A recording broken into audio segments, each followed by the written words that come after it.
Look, our kid is so adorable. Looks just like me, huh? We've got another one on the way too. Look at my wife. You can tell she's expecting, right? But man, it must be miserable being barren and useless, huh? Breaking up with a dud like you was the best decision I ever made. With a voice loud enough to echo through the mall, my ex-husband Scott belittled me with words like defective, barren, useless, boasting about his fertile, superior new wife. Although I received sympathetic glances from those around us, at that moment I couldn't care less. With a sigh, I started to share a major fact he was unaware of. Don't you know? My name is Alyssa. I'm a 34-year-old housewife. Scott, my ex-husband, is a 36-year-old office worker, 2 years older than me. I met Scott at a social gathering through mutual friends. Scott is very outgoing, the complete opposite of me. Scott was the one who reached out to me, who was being shy at the gathering. At first, I could only have awkward conversations and I was always in the corner, but thanks to Scott's outgoing personality, I was easily welcomed into the group. You should have more confidence in yourself, Alyssa. It's a waste. You're so cute, he would say, casually walking beside me on our way home from drinking parties. I started to have a soft spot for Scott, who was upfront but somehow adorable. Afterwards, we started to see each other more.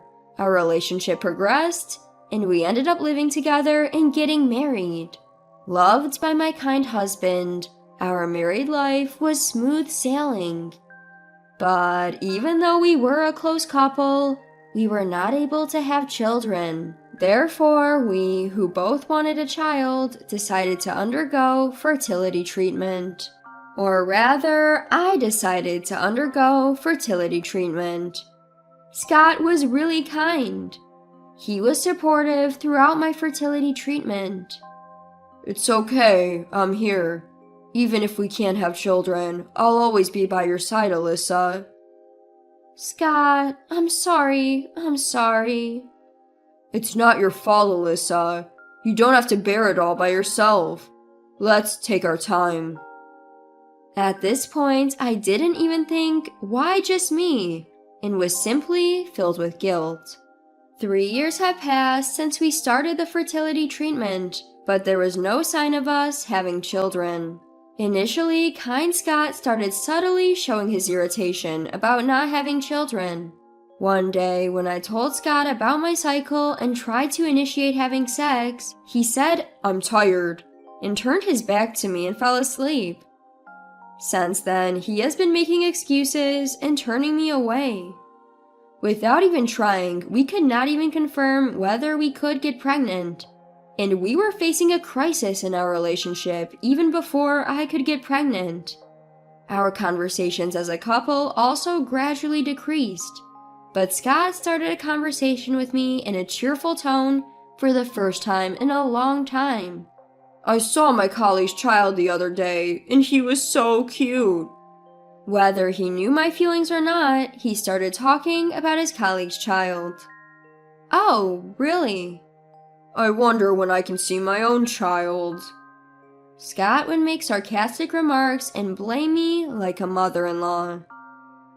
Yeah, but recently we haven't been doing anything, so I don't think I have any better chance of conceiving. While feeling guilty, I hesitantly talked back to Scott, but he quickly retorted, "What? I'm just tired from work. If it was another woman, it would have been done without being forced, haha. Don't you think you failed as a woman if you can't have children? Try putting yourself in my shoes." I could only stay silent. My heart started to break little by little, and I became afraid to even talk to Scott. A week later, I finished the examination and treatment at the hospital as usual and went home. I decided that this was the last, and when Scott came home, I spoke to him. "Can I talk to you for a moment?" "What's up?" The doctor at the hospital said it would be good if you also got checked. So would you like to go together? What? You think there's a problem with me? There's no way. But I heard that there aren't many husbands who never get tested, so can you do it? Even when I muster up my courage and ask again. Are you kidding me? I've been dealing with you who lacks charm as a woman. What more cooperation do you need? Trying to blame me because you can't have children. You're the worst. I just want my own child. It doesn't have to be with you. Do you get it? Scott criticized me as if saying that I, who cannot have a child, am useless. As a wife, as a woman, I was deemed as a failure. I was at a loss for words from the shock. Housework, fertility treatment, it was not all for me. I had sacrificed a lot for the sake of my existing family and the family of the future, but when he told me that I lack charm as a woman, my patience, which I had somehow kept up, finally reached its limit. A few days later, Scott casually revealed that he was actually cheating on me. The other girl is pregnant, and to be honest, there's nothing happening with you, so I'll go with her. Moreover, it seems that his mistress was a college student and she was pregnant. Any man would choose to be with a partner that can bear his child. Without any shame and rather speaking down to me, it was frankly infuriating, but thinking back to those words, it felt like he was declaring his affair, and somehow it made sense. So I easily signed the divorce papers that Scott had filled out on the table and submitted it to the city hall the next day. The divorce was due to infidelity, so I could have claimed damages, but I was still not satisfied with the child issue. I consulted with a lawyer and arranged not to claim damages in exchange for Scott undergoing a fertility test, and decided on getting back at him. A few days later, I reported my decision to my parents at home. Far from being upset, I was more angry and regretted not breaking up with Scott sooner. My time with him was a waste, and my friends encouraged me to make a fresh start. 2 years after the divorce, I ran into my ex-husband, Scott, while shopping at a mall. Scott was with his new wife, a former college student, and their child. Our homes weren't too far apart, and since we live in the countryside, it was expected that we might bump into each other at the mall.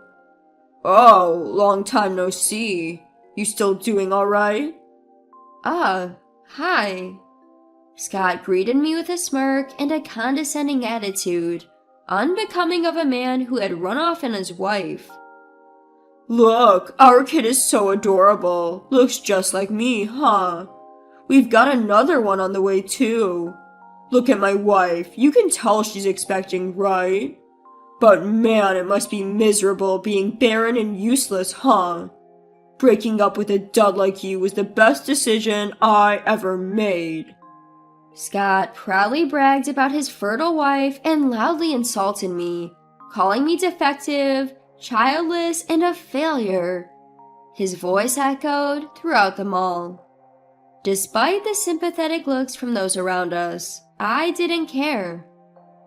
As I let out a sigh, I began to reveal a critical fact to my ex-husband, as a form of revenge.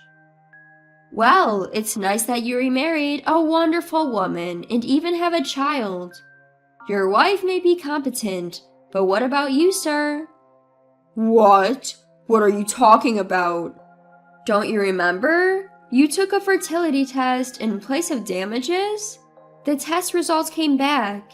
And Scott, it turns out you should have been the one getting fertility treatment. I was just fine and fertile. That's a lie, right? It's some kind of joke, isn't it? Scott, who had always thought he was fertile, was clearly disturbed. It's true. As I told him this, I calmly whispered into his flustered ear. If you think it's a lie, why don't you do a DNA test on your child? Best of luck building a happy family. Scott, panicking, hurriedly left me and confronted his wife. From a distance, I heard him yelling, "You deceived me!" and such, but I didn't want to cause more of a scene, so I waved my hand and left the place. My heart, which had been clouded for a while after the divorce, felt instantly clear. According to what I heard later, it seemed that the child his wife had given birth to, and the one she was currently pregnant with, were not Scott's. His wife had a main partner, and both children were from that man. However, desiring financial stability, she had chosen to marry Scott without love. Once it was discovered that the children weren't his, Scott was furious and their marriage deteriorated. The wife, who had never loved Scott, effortlessly switched over to the real father of her children. Scott, who was quickly discarded and became lonely, called me almost every day, saying things like, "You're the only one I love. I was just dazzled by a younger woman, but I'm sober now," and requested to remarry me. The fact that he had abandoned me when I needed him most was an undeniable truth. There's no way such words could easily overturn that. I was dumbfounded and blocked his number on my phone. As for me, I had already remarried to a new husband and was blessed with our first child, living a smooth sailing married life at the time of the incident at the mall. I had known my new husband from the time before we were married, as he was from a client company I had been serving at my previous job. We first met in person at a dinner party, but I had been talking to him over the phone a lot for work, so it didn't feel like we were meeting for the first time. Although we had kept in touch, he didn't contact me after I decided to leave my job, and we gradually lost touch. One day, I ran into him in town after several years. He confessed that he had feelings for me when he heard that I was getting married, but didn't say anything. Over time, as we began to meet, I found myself attracted to him, and it didn't take long for us to get married. He accepted everything about me, even all the events that had happened during my previous marriage, saying, "You can tell me everything, it's okay." And before we got married, he even came to the hospital with me to take a fertility test. I felt an unprecedented amount of love from him for doing this to make me feel comfortable. I'm truly happy to have been blessed with my first child in life, with a husband who cares for me so much. A few years later, Scott, who had lost contact with me and was still unable to give up, started to hang around my area. Just as I was about to take our child, who had just started walking, out to the park, I spotted Scott. "No way." He was dumbfounded at the sight of our child. Despite all the times I had told him, Scott, refusing to accept his infertility, was still under the impression that I was the infertile one. Starting from the next day, whenever he saw us, he began to argue that "We were not infertile after all. That child is ours, born before we divorced." Of course, there's no way that could be true. Considering the child's age, he is undoubtedly the child I had with my new husband. Until now, I had been ignoring Scott, as we didn't have any direct contact, but since he started confronting us, I was honestly at a loss about what to do. My husband then said, "This child is ours, genuinely.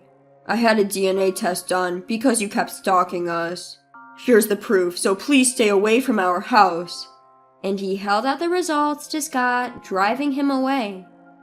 I felt guilty for causing trouble to my family because Scott had nothing to do with my current family. But after driving Scott away, my husband silently held me and our child tight. There were no words, but that alone was enough. Once our child started attending daycare, perhaps because Scott couldn't get near our house, he started lurking around the daycare when my husband wasn't around. I was alert, but with the help of the Parents Association and the daycare, we managed to get through it for a while.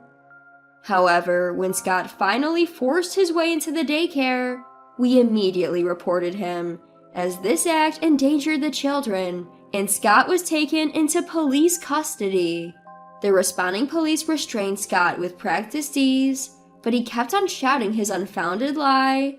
"That's my child! What's wrong with visiting my own child? Let me go!" Causing confusion around him. Unfortunately, Scott's boss also had a child attending the same daycare as mine, so naturally, this incident became known to him. Since then, Scott was completely ignored at work. He was given no work and just idly spent his days.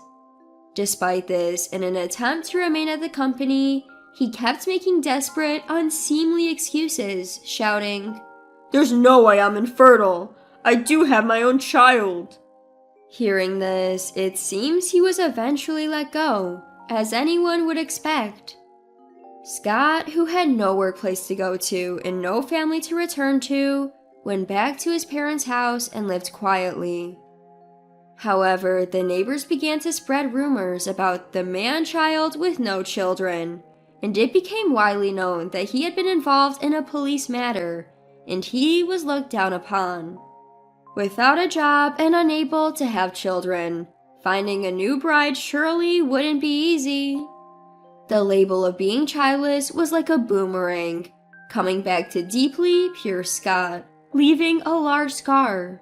His parents seemed to keep him confined in their home, perhaps out of concern for the neighbors. There was no longer any possibility of him having a child. As for our family, we breathed a sigh of relief, knowing that Scott was confined at home. Since then, we've been living blissfully, surrounded by my loving husband and child. Children keep parents together, and I firmly believe that no matter what happens to us, our child will keep us connected.